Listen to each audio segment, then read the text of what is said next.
Hai teman-teman, kenalin aku Resti. Udah pernah dengar istilah PPh Final Pasal 4 Ayat 2? Mungkin kedengarannya ribet ya. Tapi tenang, hari ini aku mau ajak kalian ngobrol santai tentang pajak ini, khususnya untuk penghasilan dari jasa konstruksi atau kontraktor. Materi ini penting banget ya, apalagi kalau kamu kerjanya di bidang proyek atau bahkan punya usaha yang berkaitan dengan pembangunan. Yuk kita bahas dari awal, pelan-pelan dan dijamin gampang dipahami. Kita kenalan dulu yuk sama PPh Final. Jadi, PPh Final itu sebenarnya adalah jenis pajak penghasilan. Tapi, yang pelunasannya itu bersifat final. Artinya, begitu pajaknya dibayar, ya udah tuh, nggak perlu dihitung ulang atau digabung ke SPT tahunan. Berbeda sama PPh biasa, yang dihitung berdasarkan laba bersih dan juga tarifnya progresif, PPh Final ini lebih simpel ya. Pemerintah udah tentuin tarif tetap dan kamu tinggal bayar berdasarkan penghasilan kotornya alias bruto. Nah, salah satu penghasilan yang masuk ke PPh Final ini adalah penghasilan dari usaha jasa konstruksi. Nah, kalau berbicara tentang konstruksi, apa sih sebenarnya usaha jasa konstruksi itu? Kalau kalian dengar kata kontraktor, yang kebayang apa nih? Bangunan, proyek, jembatan. Kalau itu benar banget ya.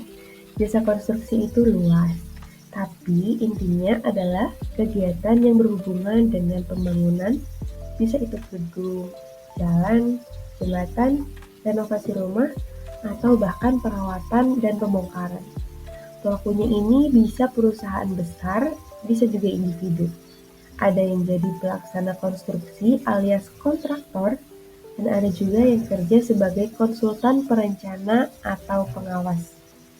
Nah, karena banyak banget yang terlibat dan seringkali proyeknya itu gede-gede, maka pemerintah bikin penghasilan dari jasa ini kena pajak final biar lebih praktis.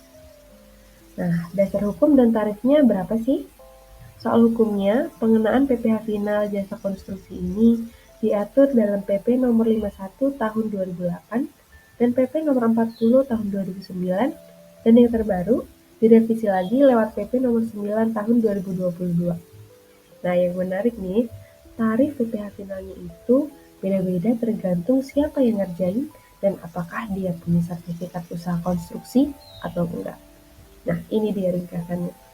Kalau kamu kontraktor dan punya sertifikat SBU, tarif pajaknya 2,65% dari nilai bruto proyek. Nah, kalau kamu nggak punya sertifikat, tarifnya bakal naik jadi 4%. Kalau kamu bukan badan usaha alias perorangan, sama tuh 4%. Kalau kamu bukan pelaksana tapi konsultan perencana atau pengawas, tarifnya bisa 4% atau 6% tergantung ada sertifikat atau enggak. Nah, kenapa sih sertifikat ini penting? Karena pemerintah pengen mendorong pelaku usaha konstruksi untuk punya legalitas yang jelas. Oke, kita sekarang coba lihat contoh biar nggak ngobrolin tentang teori aja ya. Misalnya nih, ada CV Karya Jaya, sebuah perusahaan kontraktor bersertifikat dapat proyek pembangunan gedung sekolah dari pemerintah. Nah, nilai kontraknya ini 1 miliar. Karena dia punya sertifikat, maka tarif PPh finalnya kena 2,65%. Jadi 2,65% dikali 1 miliar, dapatnya 26.500.000 ya. Nah, sebesar itu pajak final yang harus dibayar dari proyek tersebut.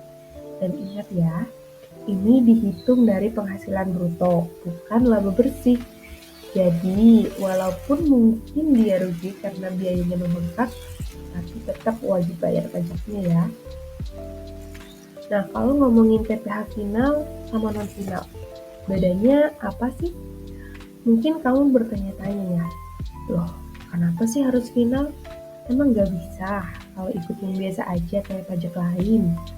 Nah, kalau pakai sistem pajak biasa, kita harus hitung dulu pendapatan, dikurangin biaya, Baru nanti kena tarif pajak progresif yang bisa 5% sampai 30%. Tapi kalau PPh final, langsung aja dari bruto, tarif tetap, dan gak masuk dengan SPT tahunan. Untungnya apa? Praktis dan gak ribet. Kalau ruginya, ya meskipun kamu rugi di proyek, tapi tetap harus bayar ya.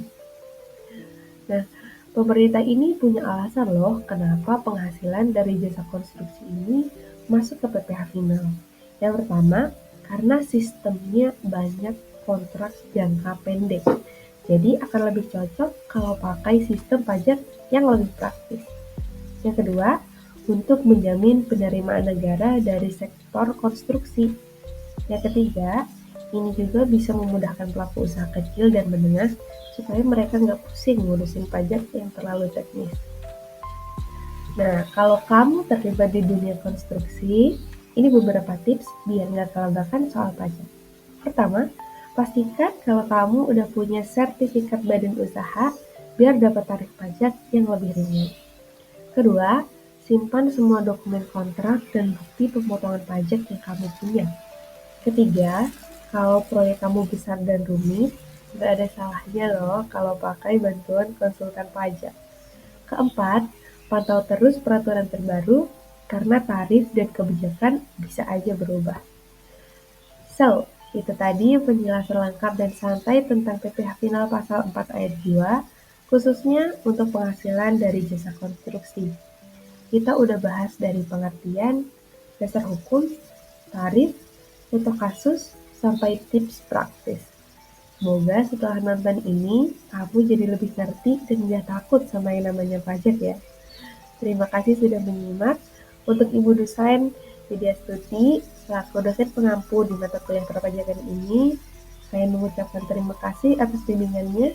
Semoga video ini bisa menjadi kontribusi kecil yang bermanfaat. Sampai jumpa di topik pajak berikutnya.